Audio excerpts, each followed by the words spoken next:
എല്ലാവർക്കും J garden ലീവ്സിന്റെ പുതിയൊരു വീഡിയോയിലേക്ക് സ്വാഗതം. ഇന്ന് ഞാൻ നിങ്ങളെ പരിചയപ്പെടുത്തുന്നത് ഈ ഗ്രൗണ്ട് ഓർക്കിഡിന്റെ വിശേഷങ്ങളാണ്. കണ്ടില്ലേ, എല്ലാം നല്ല പൂക്കളായിട്ട് നിൽക്കുന്നത്. ഇതെങ്ങനെയാണ് പോട്ട് ചെയ്യുന്നതെന്നും ഇതിന് നമ്മൾ ചെയ്യേണ്ട പരിചരണങ്ങൾ എന്തൊക്കെയാണെന്നും എല്ലാം ഇന്നത്തെ വീഡിയോയിലുണ്ട്. അപ്പോൾ വീഡിയോയിലേക്ക് പോകാം. ഇത് ഞാനിവിടെ നട്ടേക്കുന്ന കുറേയേറെ വെറൈറ്റീസ് കളറുകളാണ്. കണ്ടില്ലേ, എല്ലാം നല്ല ഹെൽത്തി ആയിട്ട് വളർന്നുകൊണ്ടിരിക്കുന്നത്. ഇതെങ്ങനെയാണ് നടുന്നതെന്നും ഇതിന് ഞാൻ കൊടുക്കുന്ന പരിചരണങ്ങളെല്ലാം ഇന്നത്തെ വീഡിയോയിലുണ്ട്. വീഡിയോ സ്കിപ്പ് ചെയ്യാതെ കാണണേ. ഗ്രൗണ്ട് ഓർക്കിഡ് ഇതുപോലെ നല്ല ബുഷായിട്ട് പൂക്കളായിട്ട് നിൽക്കാനായിട്ട് ഞാനിവിടെ പോട്ടിങ് ചെയ്യുന്ന രീതിയൊക്കെ ഒന്ന് പരിചയപ്പെട്ടാലോ. ഇത് പോട്ട് ചെയ്യാനായിട്ട് ആവശ്യമായിട്ടുള്ള പോട്ട് മിക്സ് നമ്മൾ തയ്യാറാക്കുന്നത് മണ്ണ്, കരിക്കട്ട ചെറിയ പീസാക്കിയത്, ഇഷ്ടിക ചെറിയ പീസാക്കിയത്, ഇഷ്ടിക ഇല്ലെന്നുണ്ടെങ്കിൽ നമുക്ക് മണൽ വേണമെങ്കിലും ചേർക്കാം, എല്ലുപൊടി, വെർമി കമ്പോസ്റ്റ്, ഉണങ്ങിയ ചാണകപ്പൊടി, കമ്പോസ്റ്റ് ചെയ്ത് ചകിരിച്ചോറ് അല്പം. ഇത് ഞാൻ ചെറിയ പീസ് തൊണ്ടും ഇതിന് ഉപയോഗിക്കുന്നുണ്ട്. ഇത് നമ്മുടെ ഫംഗിസൈഡ് സാഫിനകത്ത് മുക്കി വെച്ചതാണിത്. ഇതും ഇത്രയുമാണ് നമ്മൾ ഇതിന് ഉപയോഗിക്കുന്നത്. ഈ പോട്ടിലോട്ടാണ് നമ്മളിതിൻ്റെ തൈ പോട്ട് ചെയ്യാൻ പോകുന്നത്. നല്ല ഹോളുള്ള പോട്ടാണ് ഇവിടെ എടുത്തിരിക്കുന്നത്. ഇതുപോലുള്ള പോട്ടുകൾ എടുക്കാനായിട്ട് ശ്രദ്ധിക്കണം. യാതൊരു കാരണവശാലും വെള്ളം ഇതിൽ കെട്ടി നിന്ന് ചെടി ചീഞ്ഞു പോകാതിരിക്കാനും ശ്രദ്ധിക്കണം. ഈ ഗ്രൗണ്ട് ഓർക്കിഡിൽ നമ്മൾ ശ്രദ്ധിക്കേണ്ടതായിട്ടുള്ളൊരു കാര്യം കണ്ടില്ലേ, നമ്മുടെ ഈ ഗ്രൗണ്ട് ഓർക്കിഡിന്റെ പോട്ട് നിറയെ തൈകളായിട്ട് നിൽക്കുന്നത്. ഇത് ഇങ്ങനെ നിന്ന് കഴിഞ്ഞാൽ ഇതിൽ ഫ്ലവറിങ് ഉണ്ടാകുകയില്ല.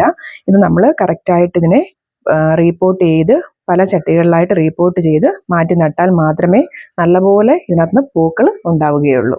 കണ്ടില്ലേ, ഇത് നമ്മൾ മാറ്റി നടേണ്ട ടൈം കഴിഞ്ഞിരിക്കുകയാണ്. നമ്മൾ മാറ്റി നട്ടില്ലെങ്കിൽ ഇതുപോലെ ചെടികളിൽ നിന്ന് പൂക്കൾ വന്നു പോയിട്ടുള്ള തണ്ടുകളാണിത്. ഇതുപോലെ ഉണങ്ങി നശിച്ചു പോകാനും സാധ്യതയുണ്ട്. ഇതിൽ നിന്ന് നമുക്ക് തൈകൾ വേർതിരിച്ചെടുക്കുന്നത് നോക്കാം. കണ്ടില്ലേ, ഇതിൽ കുറേ പഴയ വേരുകളൊക്കെ ഉണ്ട്. ഇതൊക്കെ നമ്മൾ കട്ട് ചെയ്തിട്ട്, ഇതാണ് അതിൻ്റെ സ്യൂഡോ ബൾബ് എന്ന് പറയുന്നത്, ഇതിൻ്റെ വിത്ത് അല്ലെങ്കിൽ തൈ എന്ന് പറയുന്നത്. ഇതിനെ നമുക്ക് ഒരുപാട് തൈകളായിട്ട് വേർതിരിച്ച് വേറെ വേറെ പോട്ടുകളിലാക്കി നമുക്ക് നടാനായിട്ട് സാധിക്കും. ഇത് ഇതുപോലെ നമ്മൾ ശ്രദ്ധിച്ച് ഇതുപോലെ അടത്തി കഴിയുമ്പോൾ കണ്ടില്ലേ, എന്നിട്ട് ഇത് നമ്മൾ നല്ലപോലെ ക്ലിയർ ചെയ്തിട്ട് നമുക്ക് വേറെ പോട്ടിൽ നടാനായിട്ട് സാധിക്കും. ഇത് നമ്മൾ വേറെ പോട്ട്, ഇത് കണ്ടില്ലേ, നമ്മൾ അതിൽ നിന്ന് സെപ്പറേറ്റ് ചെയ്തെടുത്ത തൈയാണ്. ഇതിപ്പോൾ ഞാൻ 2 സ്യൂഡോ ബൾബ് ചേർന്ന് ഇതാണ് നമ്മൾ വേറൊരു പോട്ടിലോട്ട് വെക്കുന്നത്. ഇതിനകത്ത് ആവശ്യമില്ലാത്ത ഉണങ്ങിയ തണ്ടുകളും എല്ലാം നമ്മൾ കട്ട് ചെയ്ത് കൊടുക്കണം.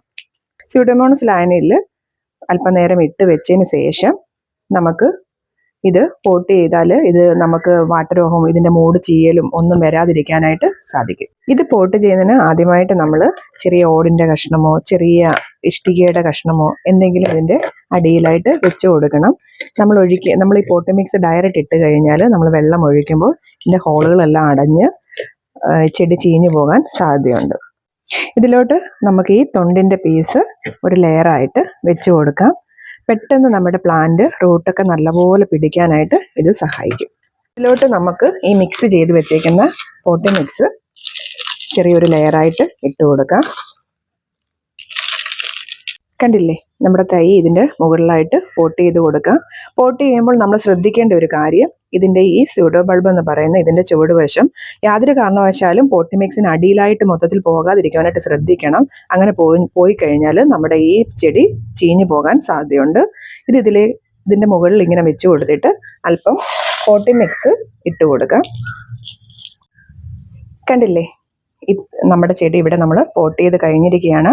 ഇതിൻ്റെ സ്യൂഡോ ബൾബ് മുകളിലായിട്ടാണ്. ഇതുപോലുള്ള ചെറിയ ചെറിയ കാര്യങ്ങൾ ശ്രദ്ധിച്ചു കഴിഞ്ഞാൽ നമുക്ക് നല്ലപോലെ ഗ്രൗണ്ട് ഓർക്കിഡ് വീട്ടിൽ വളർത്തിയെടുക്കാൻ സാധിക്കും. ഇതിനിപ്പം നമ്മൾ പ്രത്യേകിച്ച് വളങ്ങളൊന്നും ഇപ്പോൾ ഉടനെ ചെയ്യേണ്ടതില്ല. നല്ലപോലെ അടിവളം കൊടുത്താണ് നമ്മളിത് നട്ടേക്കുന്നത്. ഇതിനകത്തുനിന്ന് ഇനി ധാരാളമായിട്ട് കിളിപ്പുകൾ, തൈകൾ ഇതിനകത്തുനിന്ന് വരികയും ചെയ്യും. അന്നേരം നമ്മൾ വീണ്ടും ഇതുപോലുള്ള കാര്യങ്ങൾ ശ്രദ്ധിച്ചു കഴിഞ്ഞാൽ നമുക്ക് ധാരാളം ഓർക്കിഡ് നമ്മുടെ വീട്ടിൽ വളർത്തിയെടുക്കാനും സാധിക്കും. ഇത് പോട്ട് ചെയ്തതിന് ശേഷം തണലത്ത് വെക്കുക.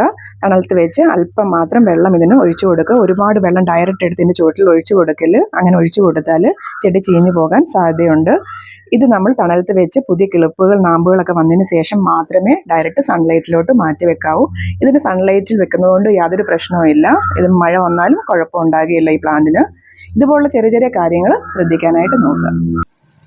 ഇതുപോലെ ഇങ്ങനെ റീപോർട്ട് ചെയ്ത് വെച്ചേക്കുന്നതാണ്. ചിലതിലെല്ലാം നല്ലപോലെ ബഡും വന്നു തുടങ്ങിയിട്ടുണ്ട്. നല്ല സൺലൈറ്റ് ഉള്ളിടത്താണ് നമ്മളിത് പോട്ട് ചെയ്ത് വെച്ചേക്കുന്നത്. ഇതുപോലെ നമുക്ക് ധാരാളം ഓർക്കിഡ് പ്ലാന്റ് നമ്മുടെ വീട്ടിൽ നട്ട് വളർത്തുവാനായിട്ട് സാധിക്കും.